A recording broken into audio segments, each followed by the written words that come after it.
tardes a todos los jerarcas, a los medios de comunicación y a quienes nos siguen en esta conferencia de prensa del 9 de noviembre de 2022. Para iniciar, el presidente de la República, don Rodrigo Chávez Robles, nos informará de las acciones y acuerdos tomados en la sesión de Consejo de Gobierno. Muy buenas tardes al pueblo de Costa Rica, muy buenas tardes al señor presidente de la Corte Suprema de Justicia que nos acompaña hoy del Poder Judicial. Un honor recibirlo, magistrado y presidente, a los señores diputados y obviamente a la gente de la prensa que nos acompaña para comunicarnos con el pueblo de Costa Rica. Tuvimos un Consejo de Gobierno bastante diverso en temas, nada particularmente importante en el sentido de que vimos temas administrativos, nombramos juntas directivas, tuvimos una discusión sobre los siguientes pasos de ciudad-gobierno, dimos el señor presidente del Banco Central nos hizo una presentación sobre las perspectivas de la economía costarricense, la economía nacional, la inflación, tipo de cambio, empleo y todas las variables que marcan desde un punto de vista macroeconómico la vida de los costarricenses.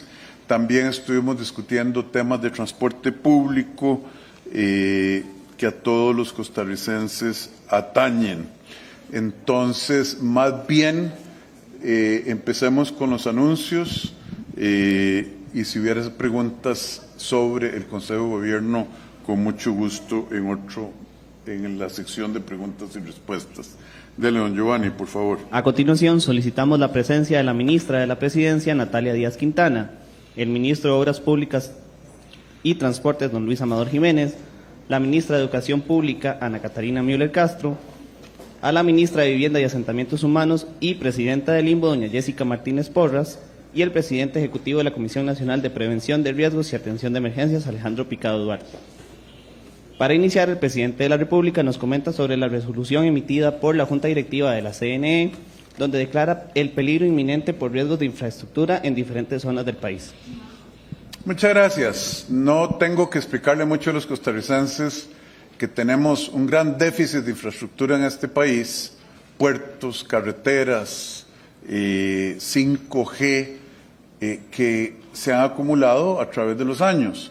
Una de las manifestaciones no solo es la falta de infraestructura, sino el deterioro de la misma y los peligros que ese deterioro han representado para la vida de las personas. Literalmente vimos desastres terribles, accidentes producto de el lavamiento de montañas y derrumbes en Cambronero, que nos hizo sentir muchísimo dolor, pero también tenemos aproximadamente 1000 centros educativos con orden sanitaria y con cosas que se necesitan arreglar. Entonces, la Comisión Nacional de Emergencia ha tomado una decisión que es muy poco común, ¿cierto, no, don Alejandro?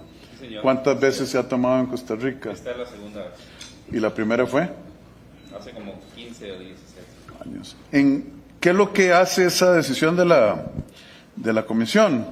Decir, vean, además de las declaratorias de emergencia nacional que ha habido por los daños graves producto de las lluvias, la Comisión, y eso lo anuncié el miércoles 19 de octubre, iba el 3 de noviembre, que ya pasó, a analizar la declaratoria de peligro eminente.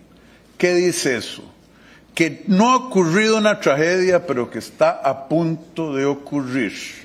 Y si el Estado no hace algo, habría que sufrir las consecuencias de daños y riesgos a la vida que se pueden materializar en 3 áreas: carreteras, escuelas y centros educativos que requieren inminente acción, y viviendas y asentamientos informales.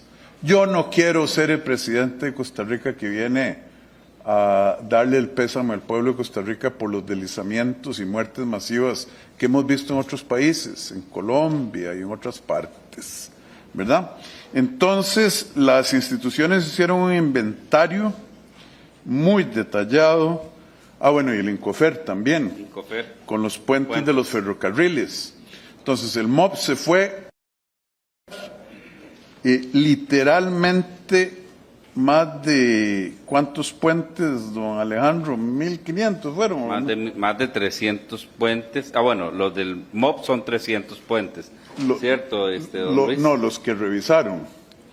Don Luis, no sé cuántos. Se hizo una revisión de 400 puentes y de esos se sacaron los más importantes. Exactamente. Entonces fueron a revisar los puentes del país, el Incofer fue a hacer lo mismo, el CONAVI fue a revisar las carreteras, 150 reportes de rutas nacionales, el MEP fue a revisar sus centros educativos, el MIVA fue a revisar los asentamientos informales, 2.152 viviendas que deben ser reubicadas o reconstruidas.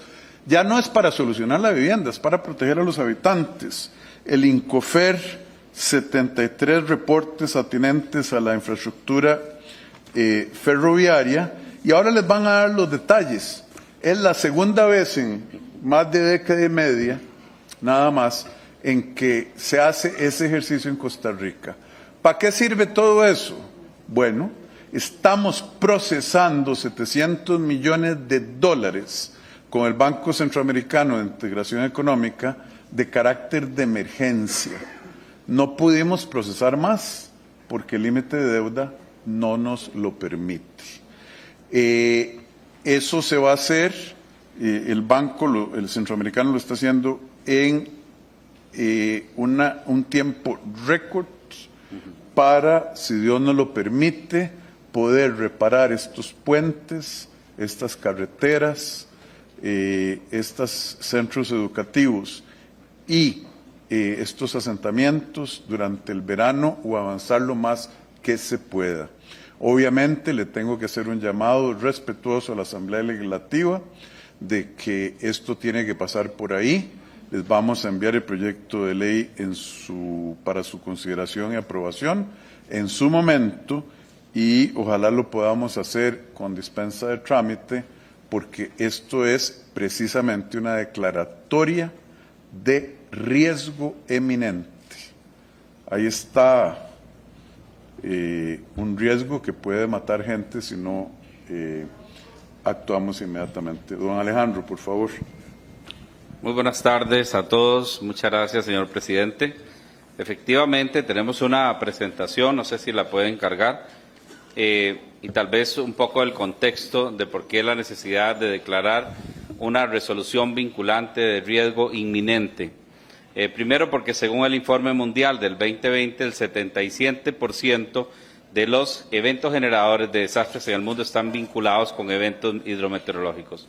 Segundo, porque Costa Rica presenta un escenario multiamenaza y toda nuestra infraestructura está expuesta. Bien o mal construida, en realidad estamos expuestos a amenazas no solo hidrometeorológicas, sino también, por ejemplo, la amenaza sísmica.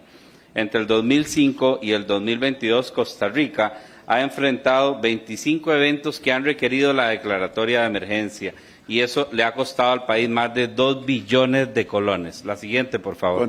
¿Cuántos son 2 billones de colones?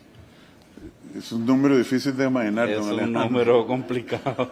¿El presupuesto de la República cuánto es? Es increíble. 2 millones de millones de colones. 2 billones de colones. Es increíble. Eso en emergencias. En emergencias. Bueno, señor. perdón, don Alejandro. No se preocupe, señor presidente, tal vez, algo importante es que el país ha venido extinguiendo la capacidad financiera para reconstruir la infraestructura dañada por desastres o por vencimiento de la vida útil, y es aquí un tema muy importante. Mucha de nuestra infraestructura ya cumplió la vida útil. En los últimos 10 años, la inversión en obras de reconstrucción que se ejecuta por medio del Fondo Nacional de Emergencias, producto de eventos de desastres, apenas alcanza la tercera parte de los costos estimados. El gasto público ha venido disminuyendo de manera tendencial, por ejemplo, del 2020 al 2021, el gasto disminuyó en un 6.54%. Y también la infraestructura de servicio público se ha deteriorado, la inversión en infraestructura nueva, lo cual ha definitivamente complicado la situación y el panorama de nuestra infraestructura. La siguiente, por favor. Estos son los particulares de la resolución vinculante de riesgo inminente. Se trata de 82 puentes, 150 carreteras, 72 infraestructuras ferroviarias, 38 centros educativos y 2.152 viviendas, para un total de 2.494 infraestructuras que han sido declaradas con urgencia por las diferentes instituciones. La resolución vinculante es una parte de la solución que se da también con la declaratoria de emergencias y lo que se atiende también con recursos ordinarios. Es un gran esfuerzo del Gobierno en tiempos de escasos recursos para comenzar a atender infraestructura que pone en riesgo la vida de las personas y que tiene un rezago de más de 40 años. Lamentablemente, en el pasado no se realizaron las inversiones necesarias para evitar el deterioro de esa infraestructura. Y la lista que ustedes ven acá responde a un análisis de parte de las instituciones que mediante criterios técnicos han definido lo que es verdaderamente urgente. Se trata, esta resolución, de un cambio de paradigma y de visión que pone a Costa Rica en la vanguardia de la reducción del riesgo de desastres. Y con ella también se inicia un nuevo tiempo con formas de hacer las cosas de una manera distinta, procurando proteger las vidas humanas. Este mecanismo es el principio de ese proceso. Muchas gracias. Yo creo que esto es importante, no lo hacemos a menudo, pero este momento, en vista del deterioro por falta de mantenimiento, es indispensable hacerlo. Hay que proteger al pueblo de Costa Rica. Agradecemos a los jerarcas. A continuación, el presidente de la República nos señala... No, y los felicito porque trabajaron muy rápidamente. ¿Cuántos centros educativos evaluaron? Evaluamos 600 centros educativos, pero de esos 184 quedaron en el... Perdón. Evaluamos 600 centros educativos, de esos 184 se pusieron con el decreto de Julia. O sea que están cubiertos ahí y 38 quedaron aquí, pero creo que es muy importante ver los criterios de selección porque habían criterios muy rígidos. Primero tenía que ser algo que tuviera, bueno, orden sanitaria de que fuera muy grave la situación de la edificación, pero que también ya tuvieran un avance por los tiempos que dura este fondo, un avance de proyectos, de diseño, que ya tuvieran terreno, ¿verdad? Y también que estuvieran, digamos, ya registrados con los fondos asignados, que ya tuviéramos sabiendo cuántos son los fondos.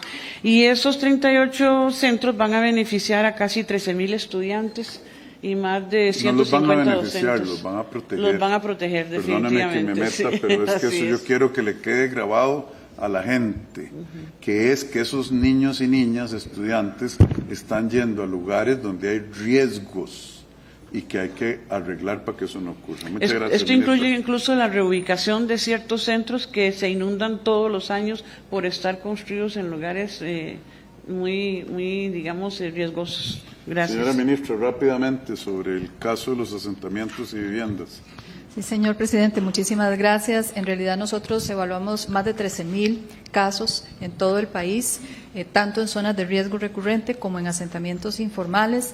Hubo que aplicar una gran cantidad de filtros, entre ellos la recurrencia de eventos, en el caso de eventos hidrometeorológicos. También ¿Eso qué es? ¿Inundaciones? Básicamente inundaciones por lluvia.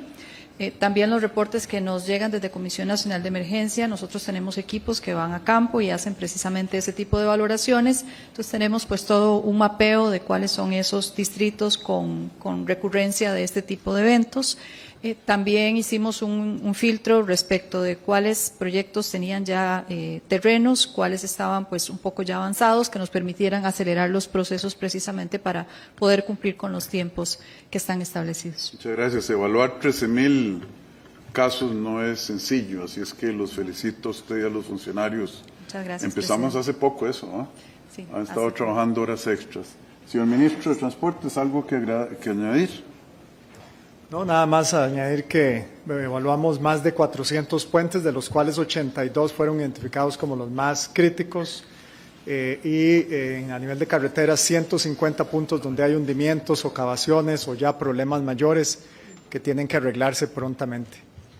Muchas gracias. Me acuerda el señor presidente de la Comisión Nacional de Emergencia que además hay 3 decretos de emergencia que no estaban fondeados y que ahora de estos 700 millones vamos a dedicar 145 millones de dólares para remediar las emergencias que ya ocurrieron. Y a la señora ministra de la Presidencia le agradezco también porque ella estuvo muy involucrada en el tema de la Comisión Nacional de Emergencia. Muchas gracias, los felicito. Sigan así, por favor. Seguidamente, el presidente de la República nos señala que ya se inició con el pago del beneficio por inflación. Le acompañan el ministro de Hacienda, don Noguía Costa Jaén, y la ministra de Bienestar Social y presidenta ejecutiva de Limas, Yoleni León Machena. Muchas gracias, doña Yoleni. Don Nogui, muy buenas tardes. Muy rápidamente, la inflación, como nos explicó el señor presidente del Banco Central de Costa Rica hoy, es un fenómeno mundial. Hay países como Turquía que tienen inflación en los 100% al año. Yo creo que era 380%, algo así. Eso es obviamente un extremo, pero hay muchos países de la OCDE y países que nosotros hemos considerado siempre muy bien manejados, que tienen inflaciones mucho más altas que Costa Rica por las razones que ustedes conocen. La disrupción de las cadenas de valor, la guerra en Europa que está haciendo que el petróleo suba o haya subido, el precio de los combustibles, la política fiscal de los Estados Unidos en los últimos 2 años, etcétera, etcétera, etcétera. Eso no quiere decir que nosotros no vamos a hacer nada, decir simplemente el mar está subiendo, levanta todos los botes, el mar de la inflación. Hemos tomado medidas importantes para frenar la inflación en Costa Rica y francamente creo que dentro del contexto mundial o comparativamente a los otros países lo hemos hecho bien. Sin embargo, no es suficiente. Nosotros nos comprometimos con la gente más pobre de este país de que los íbamos a apoyar, bajando precios como los de la electricidad, el arroz y otras cosas, medicinas, que empieza a funcionar a mediados de diciembre. Sin embargo, entre ayer y hoy, estoy muy contento de decir que ya gracias al esfuerzo de la señora presidenta ejecutiva de Limas y su equipo, y además ministra y miembro del gabinete, ya se le depositaron hoy, desde anoche, a 71,000 personas una ayuda para permitirles lidiar con esta situación tan crítica. Y a 39,000 personas más las están buscando para darle la plata en efectivo. Son 111,000 hogares y esto no se hizo seleccionando así, usted, amigo de fulano, no.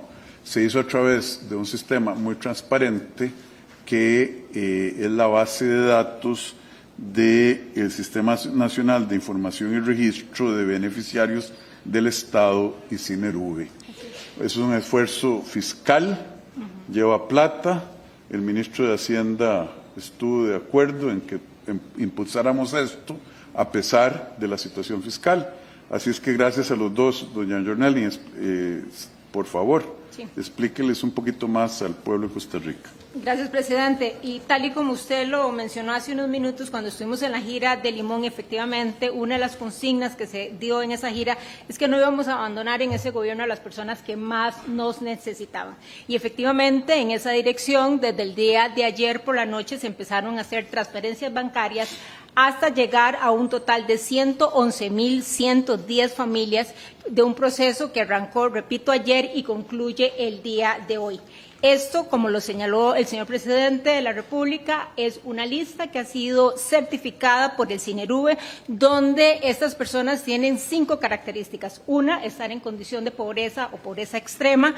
2, tener al menos 1 de 4 de los agravantes que se consignaron en el decreto.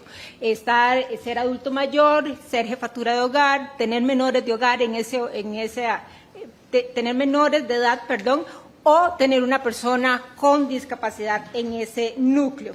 Desde ayer, entonces, que empezamos este proceso de las transferencias bancarias, hoy se activó desde el mediodía un proceso de comunicación en el IMAS a través de 3 mecanismos. Uno es el mensaje SMS de un número telefónico que es importante las personas conozcan, que es el 70054005. A través de ese mensaje SMS se le está indicando a las personas que tienen una transferencia bancaria en el banco respectivo. El otro mecanismo que estamos utilizando para hacernos llegar hasta donde están estas personas es a través de correos electrónicos. Esto lo estamos usando para aquellos casos donde sí tenemos una cuenta de correo electrónico que no aplica para la totalidad de estas 111,000 personas. Ese correo tiene la siguiente dirección para que no se confundan: notificaciones@correo.imas-sasi.com. Y finalmente hay un tercer medio de comunicación que es a través de un número de fijo, lo que nosotros conocemos como números fijos, del número 22 34 49 31, donde las personas se les está llamando también para los casos donde tenemos números telefónicos. Es importante señalar, presidente, que de estas 111,110 personas que han sido beneficiarias con este subsidio, hay 16,609 personas de las cuales no tenemos un medio de contacto, no tenemos un correo electrónico, no tenemos un número de teléfono fijo y tampoco tenemos un número de teléfono de celular. Por tanto, es importante que esas personas particularmente tomen en consideración estos aspectos. Si al día de mañana jueves no han recibido ninguna noticia sobre haber sido beneficiarios de este subsidio por inflación y están seguros que tienen las características o los requisitos establecidos en el decreto, se apersonen a partir de mañana a cualquiera de las oficinas de Limas que tenemos distribuidas en todo el país, 37 en total, y soliciten que se les verifique si efectivamente son o no beneficiarios de este subsidio. ¿Por qué es importante hacerlo a partir de mañana? Porque hoy todavía hay transferencias que están corriendo y será como hasta las 8 de la noche que se concluya este proceso con el banco. Podría ser que ya mañana usted verifique en su cuenta y ya tenga ahí consignado el respectivo giro, que es de 60,000 colones. Entonces, repito, si mañana al mediodía, a más tardar, usted no recibe ninguna notificación y verifica su estado de cuenta y no tiene ahí ese depósito y considera que es una persona que cumple con las características o los requisitos establecidos en el decreto, pueda ir a las oficinas. El equipo de Limas está preparado con los padrones para poder verificar los datos y decirle si es o no sujeto del beneficio. Si es, ya tiene una transferencia bancaria en el Banco Nacional a través de una modalidad que se llama transferencia corporativa, donde Limas le asigna un beneficio a esta persona a través de una cuenta establecida por el Banco Nacional. Muchas gracias. Y los requisitos, doña Yorleni, para la gente que nos está viendo, Sí. son estar en pobreza Extrema. Ajá. Ellos saben eso. Y tener uno de los cuatro, al menos uno de los cuatro una agravantes. persona con discapacidad, menores de edad en el hogar, jefatura femenina, ser jefa femenina de hogar, sí, o adulto mayor. Adulto mayor. Y el decreto autoriza 3 pagos de 60,000 colones por mes, empezando hoy y terminando Diciembre, en diciembre. efectivamente. Entonces, no es una suma despreciable, sobre todo para los costarricenses que están sufriendo esas condiciones.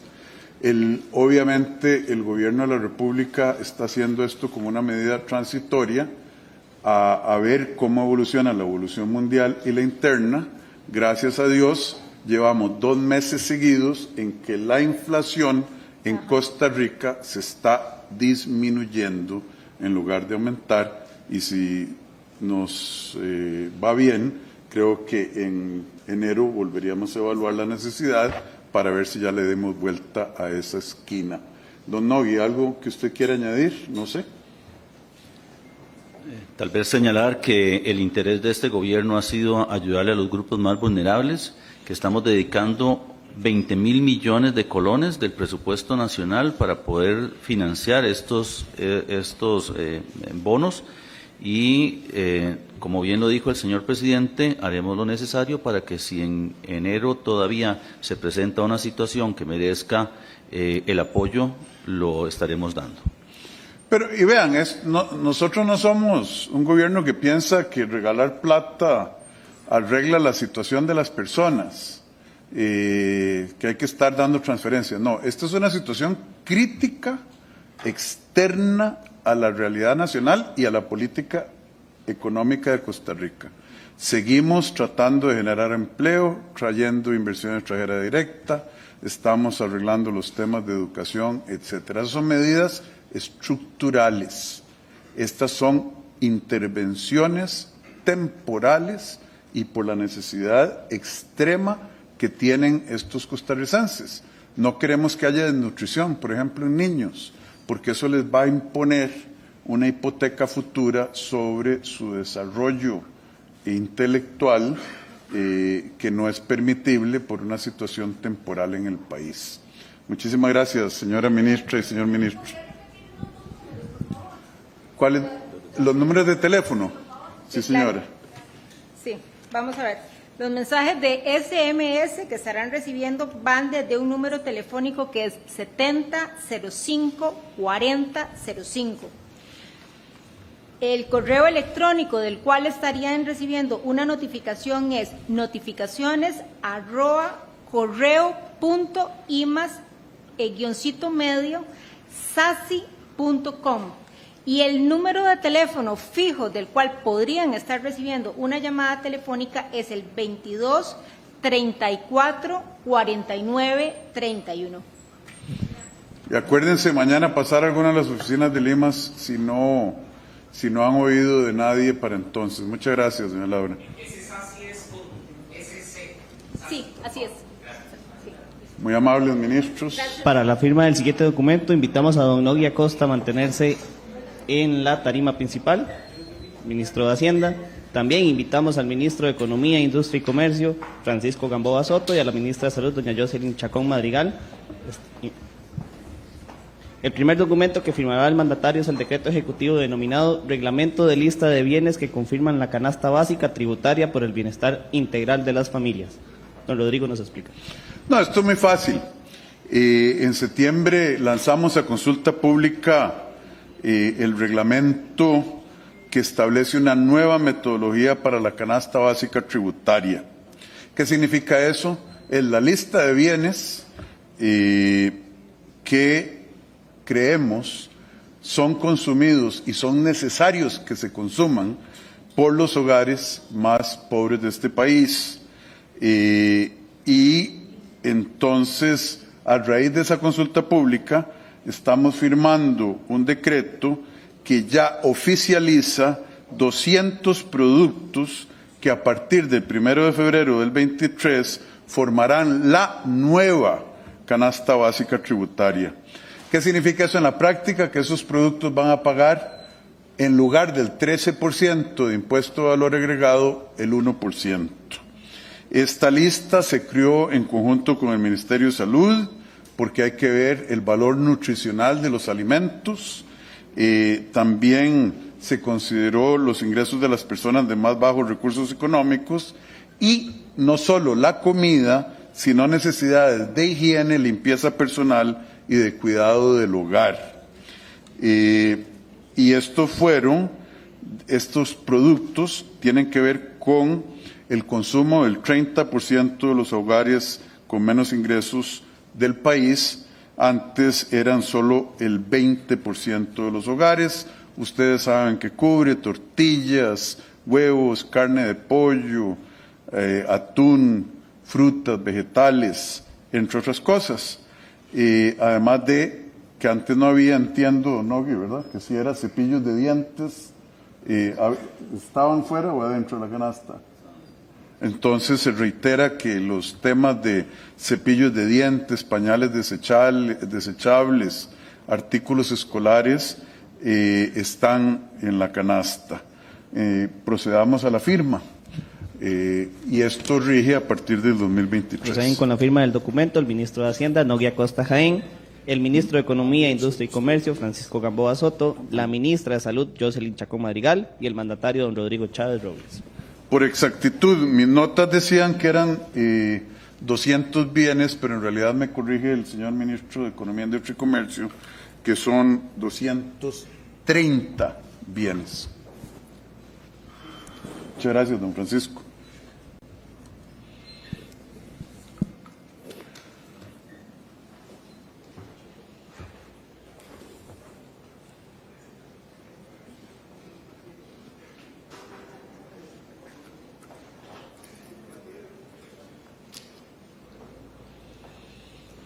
Vamos a tomar foto.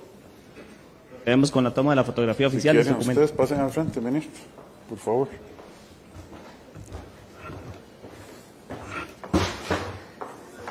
Uy. No me preocupo, nada más lo levantamos. Gracias. Muchas gracias.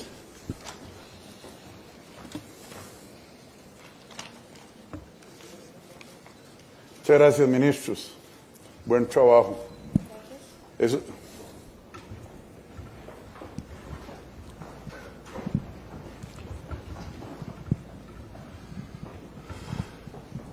Sí.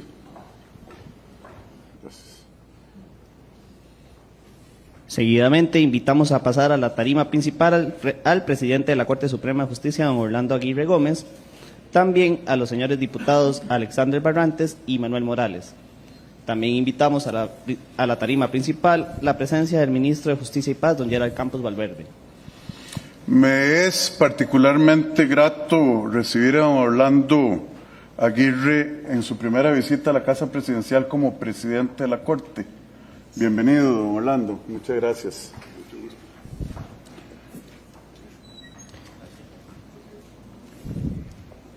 Procedemos con la primera. A continuación, don Rodrigo firmará dos leyes. La primera es la ley para garantizar la transparencia en el nombramiento del fiscal general de la República, y la segunda ley es la reforma a la ley orgánica del Poder Judicial para garantizar transparencia en las votaciones del Poder Judicial. Don Rodrigo nos explica. Vean, ¿de qué se trata esto? Suenan esos nombres muy complejos. Lo que pasó es que al inicio de esta legislatura, que empezó el 1 de mayo, y reciente después de que nosotros asumimos el Poder Ejecutivo, diputados del Partido Progreso Social Democrático, Unidad Social Cristiana y el Frente Amplio presentaron dos proyectos de ley para, desde mi punto de vista, beneficiar la transparencia y la gobernabilidad de Costa Rica. Y esas dos leyes lo que hacen es hacer públicas las elecciones de los altos cargos del Poder Judicial. Cuando en Costa Rica queremos, los diputados, o cuando ellos quieren y cuando nosotros queremos, se pueden hacer cosas bien, colaborando. Y esos fueron dos proyectos de ley firmados por el PUSC, el Progreso y el Partido Progreso y el Partido Frente Amplio. Antes de la firma de esta ley y su publicación, los puestos de más alto rango en el Poder Judicial eran escogidos por los magistrados de forma secreta. Y por lo tanto, era un secreto, no se sabía por quién estaba votando cada magistrado, y había preguntas sobre el proceso de selección y voto.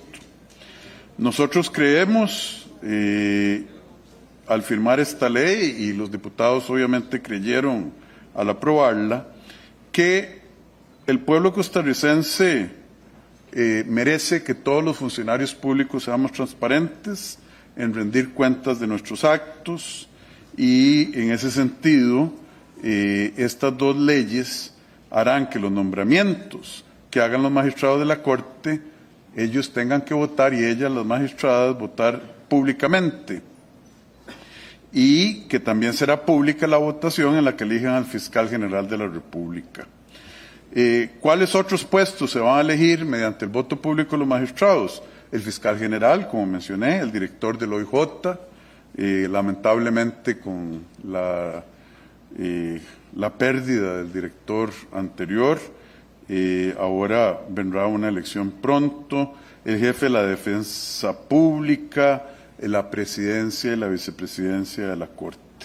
Entonces, como dije, un enorme honor tener al presidente del Poder Judicial, de la Corte aquí, a don Orlando Aguirre, y procedemos a firmar esto y con un agradecimiento a los diputados de la República y a las diputadas de la República que dispensaron de trámite este proyecto de ley y que hoy van a ser ya ley de la República. No sé si don Orlando le gustaría decir algo en este momento. Tenga la bondad, don Orlando. Sí, buenos días a todas y a todos. Bueno, esta es una reforma que es muy importante porque va en pro de la transparencia en la elección de los funcionarios de alto nivel en la Corte Suprema de Justicia y en el Poder Judicial en términos generales. En realidad, en la Corte, éramos conscientes de la necesidad de transparentar estas actuaciones, al punto de que en el seno de la Corte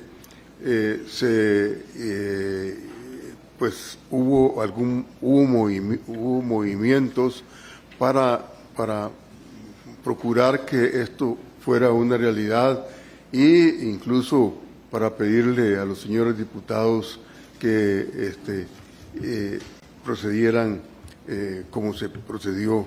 O sea, nosotros estamos completamente de acuerdo, incluso como les dije, estos son o es el fruto de un movimiento que partió del seno mismo del Poder Judicial, de los magistrados que querían que esto se transparentara.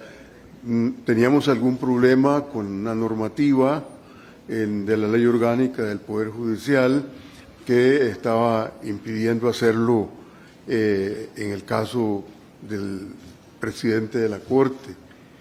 Pero en el caso de la jefatura del Ministerio Público ya sí habíamos dispuesto por interpretaciones desde la oportunidad anterior cuando se eligió a doña Emilia Navas y ahora más recientemente con el señor Carlos Díaz, hacerlo en forma pública y como en efecto se hizo. Pero la ley es importante porque viene digamos, a ratificar lo que ya estábamos haciendo, de manera que en el futuro no haya ninguna duda en ese sentido. Muchas gracias, presidente. Muchas gracias, don Orlando. Don Yera, pasamos a firmar. Procedemos con la firma del documento. El ministro de Justicia y Paz, Gerald Campos Valverde, y el mandatario de la República, don Rodrigo Chávez Robles.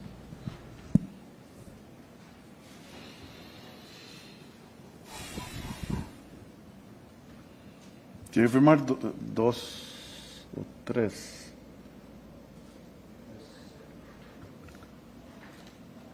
Sí, señor.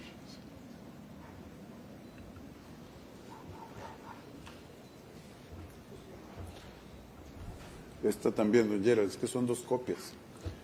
Una, aquí está.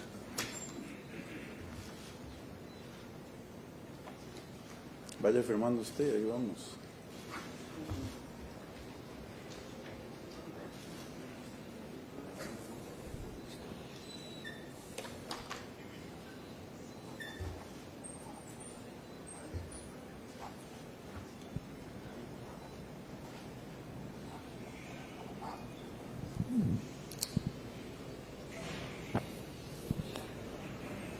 Orlando, para la foto. Tenga Procedemos usted a la una. toma de la fotografía oficial de estos documentos.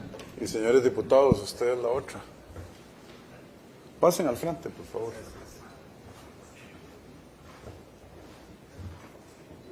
Un campito aquí. No, aquí.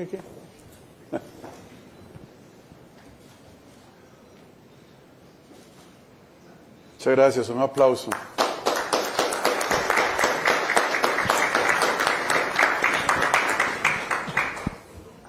Muchas gracias, don Orlando. Gusto saludarlo. Muchas gracias, diputado. Sí, claro que sí. Muchas gracias.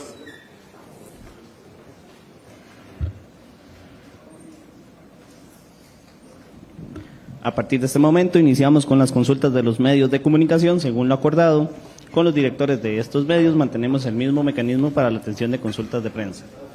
El primer bloque es el de medios regionales no presenciales.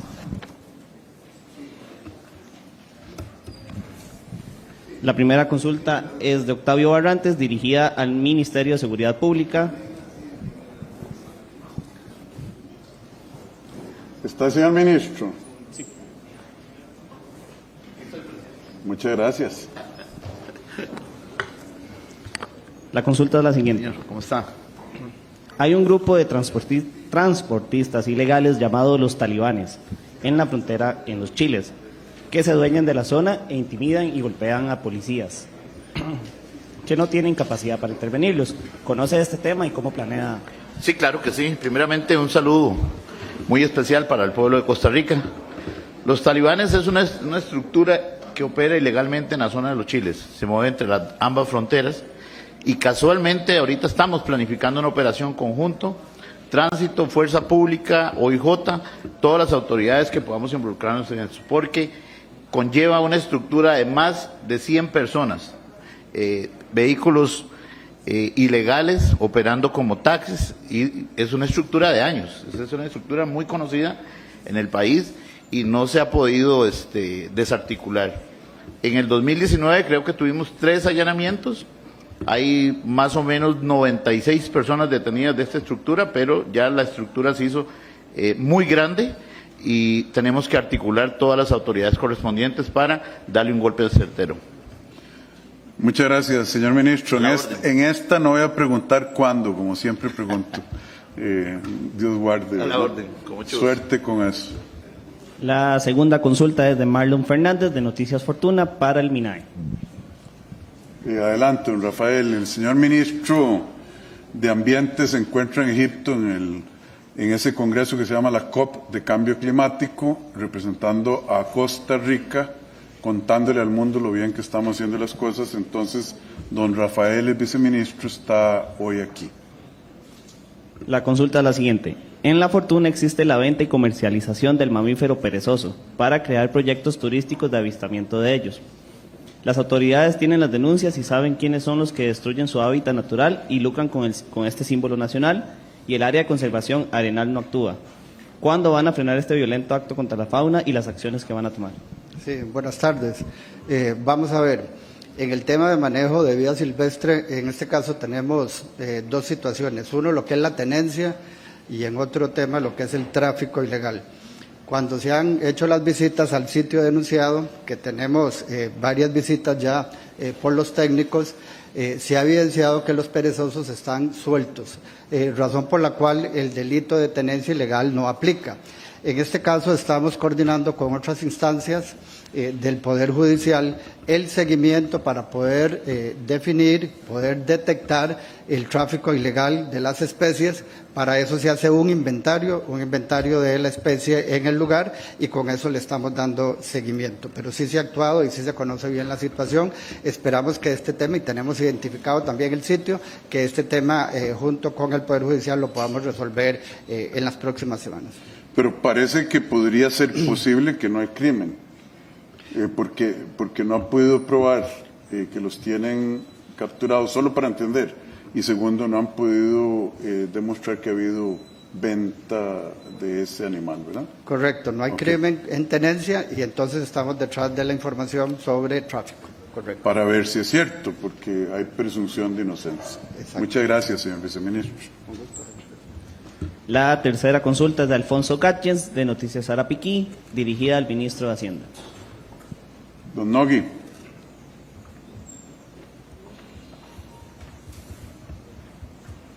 La consulta es la siguiente. Dada la situación fiscal, este año tienen programado el pago del 2% que reciben anualmente las asociaciones de desarrollo. ¿Y para cuándo tienen programado este pago? Bueno, señalar dos cosas. La Ley de Fortalecimiento de las Finanzas Públicas estableció que cuando la relación deuda-PIB estuviese por encima del 50%, los destinos específicos se iban a presupuestar de acuerdo a las condiciones de las finanzas públicas. En el presupuesto del 2022 hay presupuestados 5.000 millones de colones y la costumbre es pagarlos en diciembre. Una vez que podamos identificar claramente cuál ha sido la recaudación, estaremos haciendo el giro en la segunda quincena de diciembre. Muchas gracias, don Nogui. La siguiente pregunta es de Delvis Agüero, de Colosal Informa, dirigida al ministro de Obras Públicas y Transportes.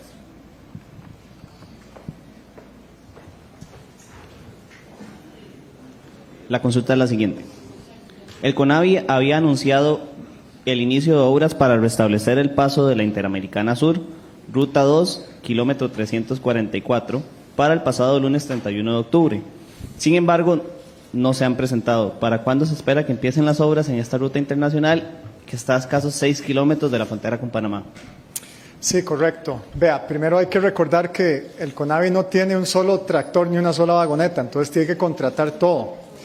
Se ha sacado 4 veces el concurso y hasta la última vez fue que se logró que un contratista lo tomara. El contratista ahora está en sitio revisando y aduciendo que no tiene capacidad. Tengo a mi gente indicándole que tiene que entrar o entrar porque ya él tomó el contrato y estamos en esa discusión. La instrucción a mi gente es que si el contratista se quita, pues entonces vamos a tener que meter al ICE o a alguien que tenga capacidad de hacerlo. Pero ya no podemos seguir jugando con una ruta tan importante, ¿verdad? Cerrada. Ahorita tengo entendido que el paso está regulado, que algo se hizo ahí, más o menos, en lo que se pudo con obras públicas, pero el problema es el tipo de reparación que hay que hacer, que no tenemos la capacidad institucional. Y por lo mismo, es por lo que vengo insistiendo, en que necesitamos las plantas de asfalto activadas y necesitamos mayor capacidad para nosotros poder atender este tipo de cosas. Muchas gracias, ministro. Continuamos ahora con el bloque de medios digitales. La primera consulta es de Alan Jara, de Noticias Alan Jara. Presidente, buenas tardes. La pregunta para usted y también para la ministra de Educación, si es tan amable. Sabemos la crisis fiscal que tiene el país. Esa misma crisis mantiene en crisis, dicho sea de paso, a los proveedores del Consejo Nacional de Producción a nivel nacional, y esto repercute directamente en la alimentación de los niños. Son 6 meses ya, más o menos, que no se les paga a estas pequeñas y medianas empresas, y esto pues ha repercutido tan fuerte que algunas están al borde de la quiebra incluso. Tenemos conocimiento, pues evidentemente, que no les pagan por los límites que hay al presupuesto por la regla fiscal, pero estos 6 meses se vuelve insostenible cuando no reciben pago para poder afrontar sus obligaciones. Es una carga financiera bastante grande. Entonces, la pregunta es, bueno, ¿qué va a pasar con el pago para estos proveedores? También me interesa saber cuál es la posición de la ministra en cuanto a la alimentación de calidad que están recibiendo los niños, ¿verdad? En algunos casos se ha suspendido la comida en comedores y, bueno, ¿para cuándo? ¿Para cuándo se va a solucionar esto? Gracias. Vea, don Alan, le voy a cambiar a la persona a la que le hace la pregunta, porque tengo aquí a don Adolfo, que es el presidente ejecutivo del CNP, y él es el que sabe de esos temas de los pagos. Adelante, don Adolfo. Bueno, buenas tardes. Con respecto a la incapacidad que ha tenido el CNP con el tema de los pagos, se debe estrictamente a un tema de espacio presupuestario, no así de liquidez. La liquidez actualmente, el CNP está preparando ya un pago robusto con el cual nosotros podamos solventar estas últimas semanas a las cuales a los suplidores se les ha venido estrechando ese pago y sobre todo que existe alta dependencia de estos suplidores por su tamaño y micro pequeños a los ingresos que vienen estrictamente del CNP. Ante esta situación, A nivel regional, lo que hemos tratado es de buscar suplidores emergentes que puedan abastecer estos productos de la forma y de la manera más inmediata. Sin embargo, si hay alguna condición particular, nosotros en este caso estaríamos revisando si podemos remitir incluso algún suplidor de otra región que pueda cubrir estos alimentos y que en efecto la primera instancia es mantener con alimentación los centros educativos y los demás clientes que abastece el CNP. En este momento, a nivel de espacio presupuestario, ya se hizo una modificación, un presupuesto extraordinario número 2. Nosotros estamos en este momento a la espera estrictamente que la Contraloría nos lo autorice y con esto remitimos los pagos de forma inmediata. Vean, Adolfo, a mí me gusta la claridad. Entonces vamos a ver, usted dijo 3 cosas y yo lo entendí bien. Una, el CNP tiene la plata. Correcto. No tiene la capacidad de pagar porque no había espacio en la autorización de gasto. Entonces, ya hicimos la transformación, le cedió otras instituciones el espacio presupuestario, porque la plata la tienen. Sí. Esto es la autorización de gasto, entonces estamos cortando en otra parte para que usted empiece a pagar. Correcto. Eso está en la Contraloría.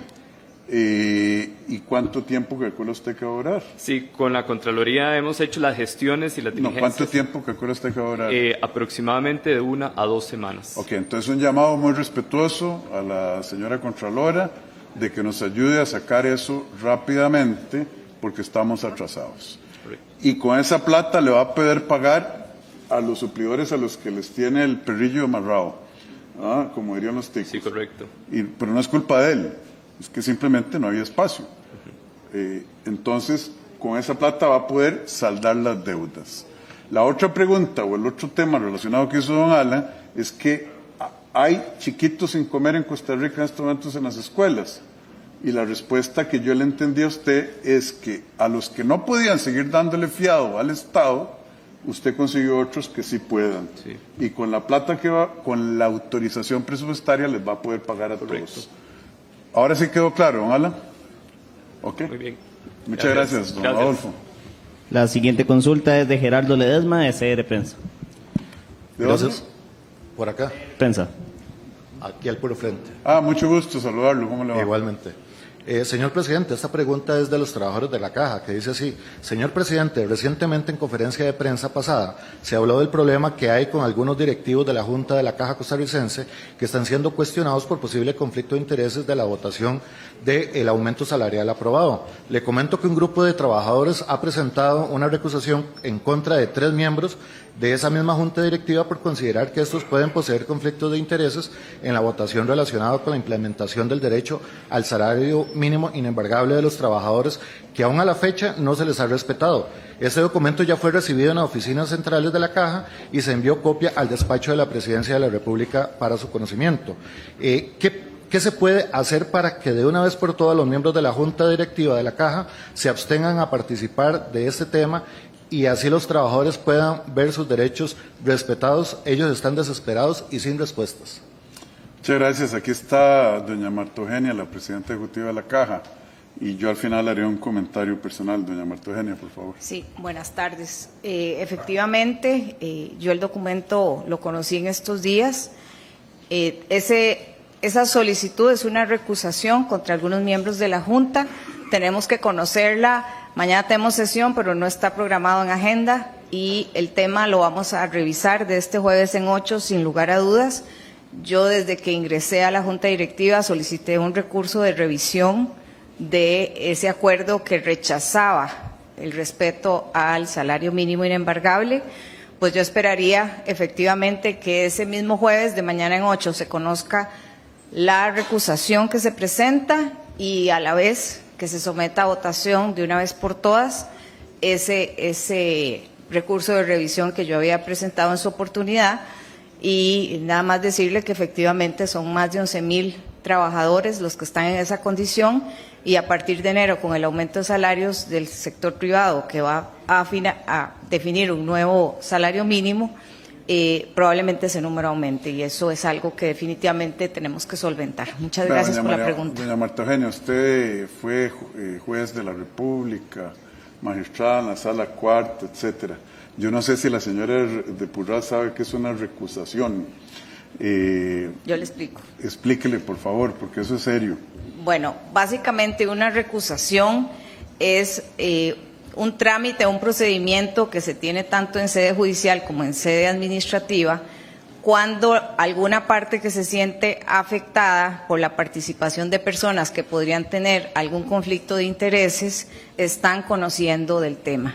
En este caso, un trabajador, supongo que es un trabajador que está en esta condición, presenta esa solicitud para que personas que él estima que tienen algún interés en la decisión no voten. Eso sería, presidente. Vamos a ver, yo se lo voy a decir en plata blanca, me van a perdonar. Es que lo que pasa es lo siguiente. Cuando doña Marta Eugenia era ministra de Trabajo, ella le hizo ver a la Caja que hay una violación de ley, de Constitución y convencional, hasta acuerdos internacionales. que estamos violando los acuerdos internacionales que Costa Rica ha firmado y la Constitución política. Y la Junta Directiva de la Caja, junto con el Consejo Legal de su dirección jurídica, dice no, hay que seguirle rebajando a la gente las platas que quiere cobrar instituciones financieras que le han prestado, cooperativas, asociaciones solidaristas y hasta el sindicato de la Caja, le rebaja más allá del salario mínimo inembargable. Doña Marta Eugenia hizo lo posible, pero la Junta Directiva se sentó en la galleta, diciendo lo vamos a seguir cobrando. Lo estoy diciendo bien, pero lo estoy diciendo en plata blanca. Entonces hay empleados de la Caja que dicen que hay 3 miembros de la Junta Directiva que representan organizaciones que prestan plata a los 11,000 trabajadores de la Caja, a quienes les están raspando el fondo de la olla del salario con esas deducciones. Y eso es lo que están pidiendo. Entonces, lo que va a ver doña Marta mañana en la Junta Directiva, cuando lo pueda ver, Este jueves en 8. es si efectivamente esas 3 personas que en apariencia y posiblemente en fondo, eso lo determinarán ellos, tienen por un lado el interés de ser prestamista y cobrar, y por otro lado el interés de velar contradictoriamente contra los intereses de los trabajadores, lo que dice la Constitución Política de Costa Rica y lo que dicen nuestros convenios internacionales. ¿Lo dije bien, doña Marta? Sí, señor, eso es lo que tenemos que nosotros revisar y de verdad que como presidenta yo hago la agenda y lo vamos a ver, si Dios mediante, este jueves en 8. Vean, nosotros hemos estado desde el Ejecutivo empujando por esto por meses de meses, y la dirección jurídica y la Junta Directiva, donde hay una denuncia que hay 3 personas que son representantes de quienes les prestan la plata a estos trabajadores, se oponen agresivamente a eliminar esa irregularidad. Entonces, ojalá lo podamos por lo menos esclarecer, doña Marta. Sí, señor. Porque es una barbaridad. Y ustedes han visto las publicaciones en los diarios también sobre otros conflictos de interés, que mejor yo me quedo calladito, pero que ya yo he denunciado la potencialidad de esos conflictos de interés y las denuncias que existen. Hay que poner orden, y a la gente no le gusta. Pero bueno, en eso estamos. Muchas gracias, doña Marta Eugenia. Continuamos con el bloque de medios de televisión. La primera pregunta es de Pablo Serrano, de Extra Formato. ¿Qué tal, señor presidente? Don Pablo, ¿cómo está? Mucho gusto, gracias. Bien. Presidente, le quiero preguntar con un tema de Lunasa, eso también, si también me puede ayudar. ¿Un tema de qué? A Lunasa. Ah, sí, venga, doña Marta, o el ministro de Trabajo, perdón. Acosta también. Que vengan los dos, porque los dos saben del tema. Si don Luis Paulino no está, ok. Continúe, por favor. Esto es referencia, y voy a citar textualmente por lo que justamente doña Marta dijo, que advirtió que revisará la situación actual de un aparente grupo de personas de nacionalidad venezolana que permanecen en sus instalaciones sin claridad de si existe relación laboral y si se está cumpliendo o no con la normativa de seguridad social. Esto es lo primero, para que tal vez nos aclaren lo que ha pasado en esa empresa, porque se dice que está a la libre. Y lo otro, que es con el tema del pago, ¿verdad?, que usted lo menciona justamente en el comunicado de prensa, que va a poner mano dura contra esta empresa. ¿Se me puede aclarar sobre eso? Bueno, una aclaración a la ciudadanía. Doña Marta Eugenia es presidenta ejecutiva de la Caja. Yo le estoy pidiendo que nos colabore en esta respuesta porque ella empezó este proceso cuando era ministra de Trabajo y el ministro de Trabajo tuvo que salir a una actividad profesional que tenía que ir.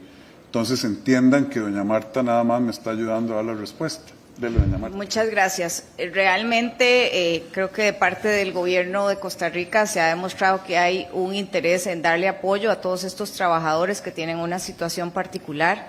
Logramos en un tiempo récord las conciliaciones laborales para que todos estos trabajadores se ahorraran los años que podrían haber durado en sede judicial. Realmente el lunes era la fecha límite para el pago de esa conciliación, lo cual no significa que no se vaya a cancelar. Estamos haciendo la mayor presión y yo no me imaginé que en ese momento también estaba defendiendo la Caja Costarricense del Seguro Social y ahora desde otra silla también tengo una afectación particular y un gran interés en que se pague lo adeudado a la Caja Costarricense del Seguro Social. Realmente el día de hoy estoy esperando una llamada de una autoridad venezolana para que me indique la fecha en que se van a hacer estos pagos. Yo tengo la fe y la confianza de que esto se va a saldar. Son más de 1.000 millones solo para efecto de saldar deudas de los trabajadores y créanme que con el respaldo del señor presidente vamos a hacer un esfuerzo importante para que estas deudas se salden.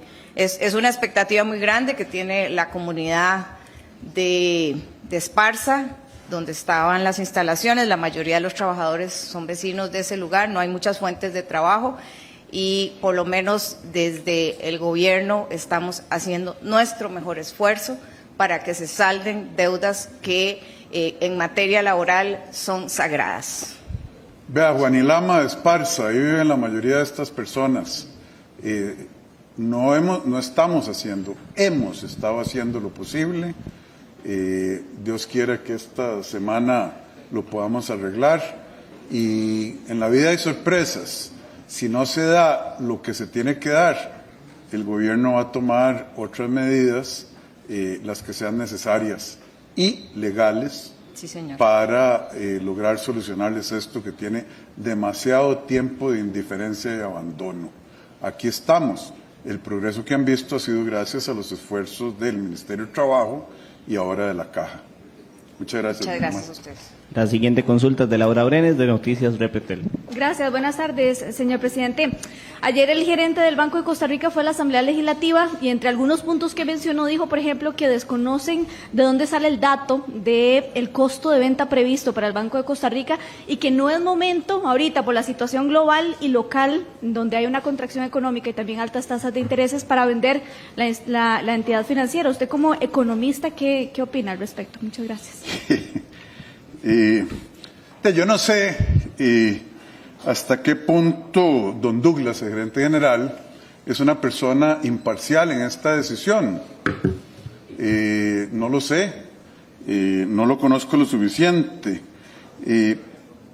Alguien me dijo, para el gerente general del Banco de Costa Rica, ¿habrá algún momento oportuno para vender el banco que le emplea? Yo creo que esa es una pregunta razonable. Él tiene un muy buen salario, tiene puesto mucha responsabilidad. ¿Cuándo es el momento o no de vender el banco? Para eso se estaría contratando a un grupo de asesores de primera línea en el mundo que dirían cuáles son las mejores maneras de vender el banco. Vea, el mundo se está contrayendo, dijo don Douglas. Lo que olvidó mencionar es que Costa Rica es un punto muy atractivo de inversión extranjera directa de países como Colombia, donde grupos bancarios ya han expresado interés, posiblemente países como Brasil, donde hay grupos bancarios enormes, países como Chile, donde hay grupos bancarios enormes, y otros países que andan buscando invertir en liquidez, la liquidez que tienen en instituciones de este tipo. Nosotros no estamos cerrando el Banco de Costa Rica, no lo estamos declarando en quiebra. Lo que queremos es bajar la deuda, construir carreteras, arreglar escuelas y sí, A mí me parece que don Douglas tiene un excelente trabajo, pero le corresponderá a él presentarse ante los que compren el banco, si eso se llega a convertir en una realidad, a ofrecer sus servicios y ellos lo analizarán. Pero sí me parece que la pregunta es razonable de si esa es una persona imparcial al respecto. Don Nogui, sobre el costo de vender el banco.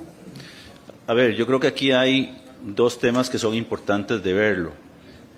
La pregunta en relación con la oportunidad creo que está determinada por el impacto que tiene la venta del Banco de Costa Rica sobre las finanzas públicas.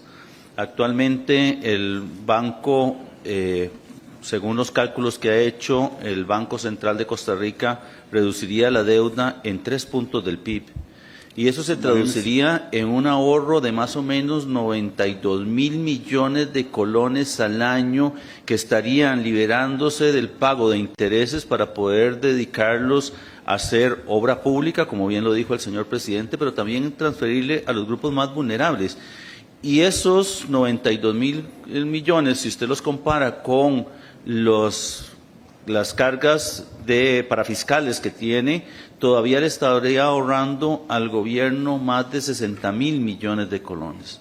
Y otro tema que es bien importante, la renta la paga el Banco de Costa Rica, sea público o sea privado.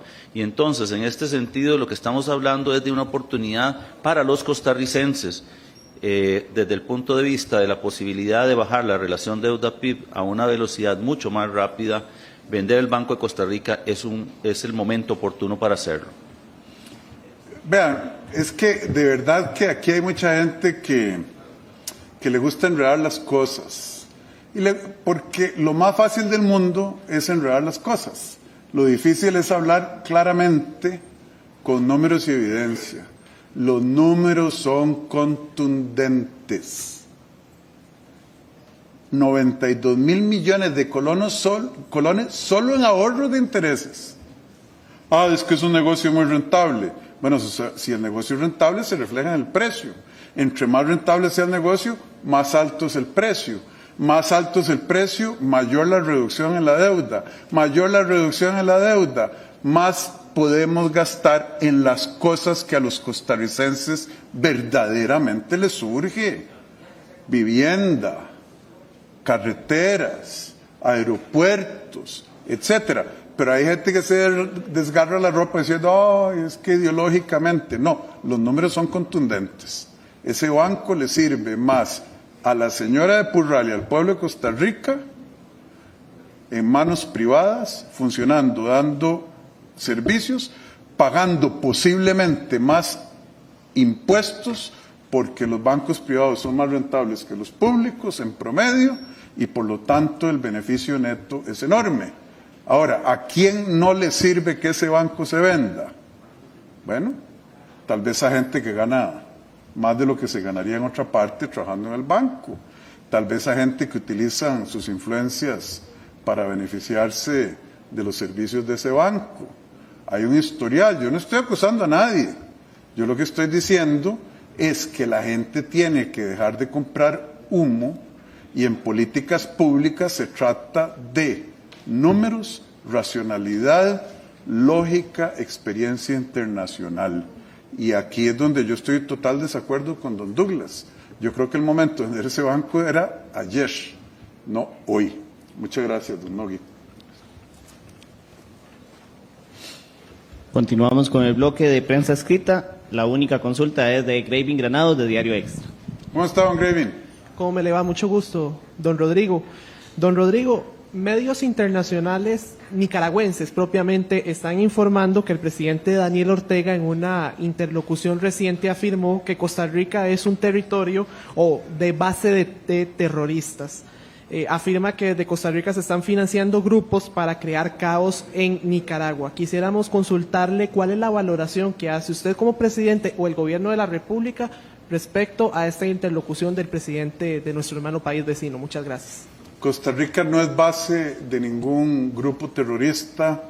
El gobierno de la República es absolutamente adherido a las normas de convivencia internacional. nosotros no le estamos dando refugio a ningún terrorista y mucho menos para que ataque o planee ataques a ningún país vecino. Costa Rica quiere mantener sus relaciones cordiales con todos los países del mundo y continuaremos en esa línea como un ícono de paz, de estabilidad, sin ejército, sin fuerzas armadas y un ejemplo brillante al mundo de cómo una democracia puede funcionar y debe funcionar. Muchas gracias, don Gravy. Procedemos con el bloque de medios radiofónicos, iniciando con don Rodrigo Moya, de Acontecer Espartano. Buenas tardes, señor presidente, un gusto saludarlo. No lo veo, don Rodrigo. Ahí está, mucho gusto. Igualmente. Señor presidente, son 105 familias de extrabajadores de Alunasa. Uno de los líderes de esta empresa reconoce un total cambio en el abordaje y acompañamiento que este gobierno le ha mostrado, si se compara con la apatía de la administración anterior.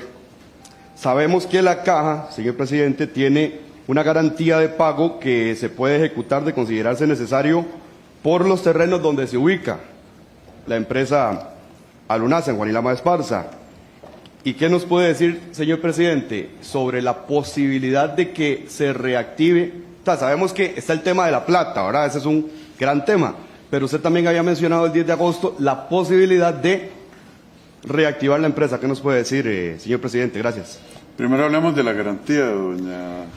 Sí, gracias a Dios existe una garantía donde está incluso la deuda de la Caja incorporada, ¿verdad? Claro, hay que actualizarla y son efectivamente los terrenos los que están garantizando. Cualquier empresa que quiera ingresar, y ojalá lo logremos, ¿verdad? Pero primero hay que ir por etapas, hay que resolver la situación de los trabajadores, tiene que ponerse al día con la Caja y me parece que todos los permisos de operación tienen que volverlos a solicitar.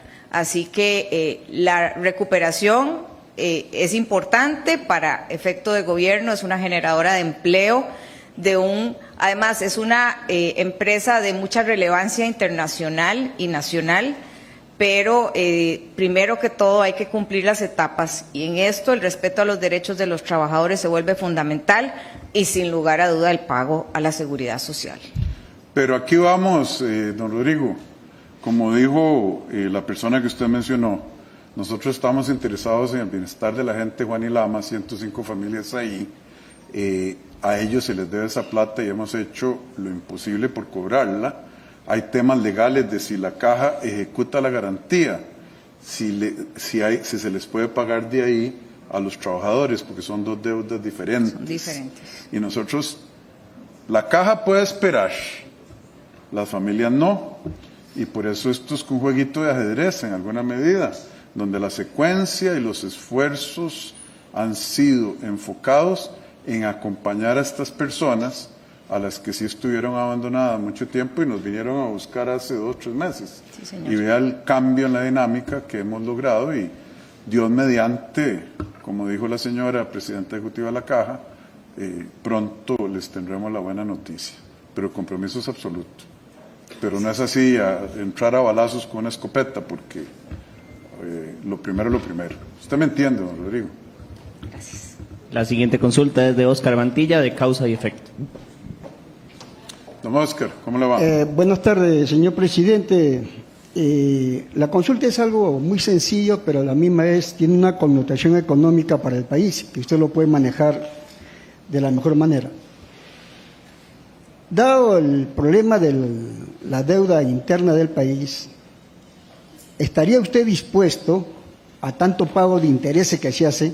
¿A tanto qué, perdón? A tanto pago de interés que se está haciendo sobre la deuda interna, ¿estaría dispuesto a hacer una auditoría internacional y nacional sobre lo contraído del país para ver cuál deuda contraída es legal o ilegal en su funcionamiento?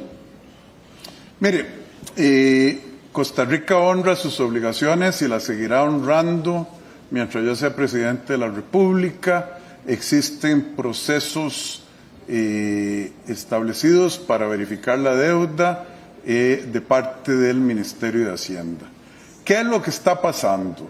Hoy Hace unos días yo les dije a ustedes que el Banco de América había dicho que el presupuesto que el gobierno le presentó a la Asamblea Legislativa para el año 2023 es heroico.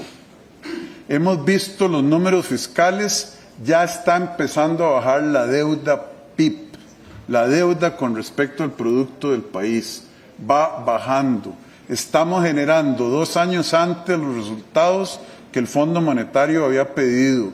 El lunes el Fondo Monetario ve la evaluación que hizo el staff profesional y nos va a desembolsar creo que 256 millones si todo sale bien.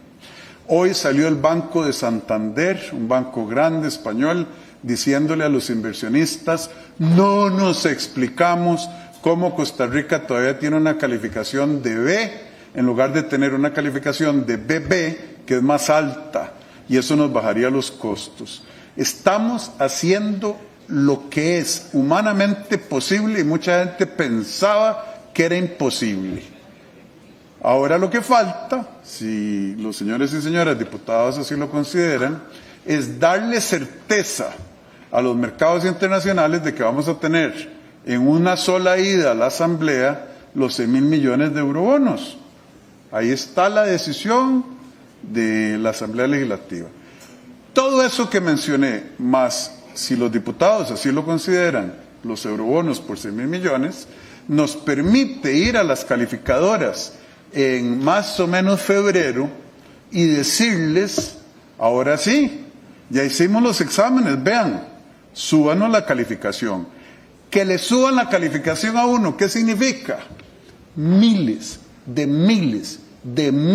millones en menos intereses. Ahí un calculito rápido, podríamos estar hablando hasta de 100.000 millones de colones al año en menos intereses. Póngale 60.000, 65.000, 70.000, póngale el número que usted quiera.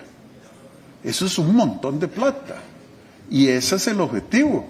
Por eso hemos llamado tan respetuosamente a los señores y señoras diputadas que le den, no al gobierno, esa cosa no es para mí, que le den a los mercados financieros internacionales la certeza de que en una sola ida a la Asamblea Legislativa al principio de la administración ya podemos sacar los 6.000 millones que tenemos que buscar en los mercados internacionales.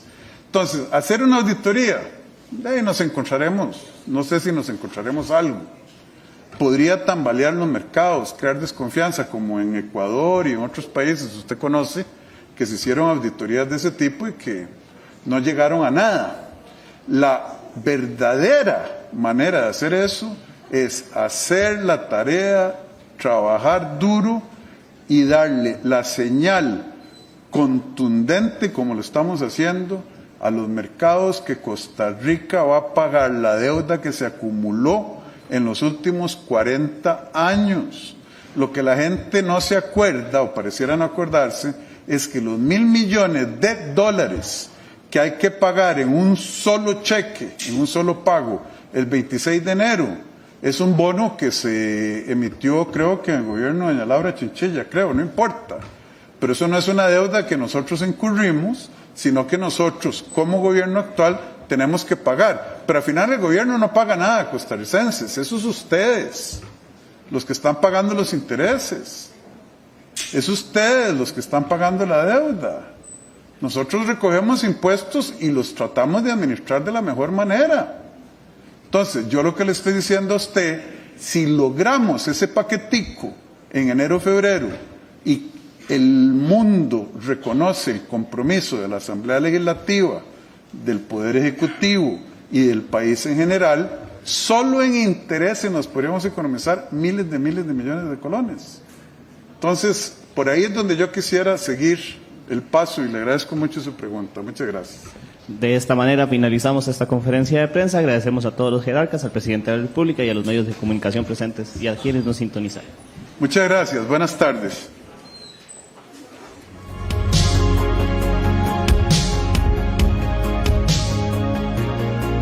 Costa Rica vuelve a ser el país de todos, un país con propósito. Que la próxima generación crezca en un país mejor. IDA, la llave del progreso. se graduaron el mismo año, se sentían bien cuando estaban juntos, entonces sabías que era para vos. Proteja a sus hijas e hijos de las relaciones impropias.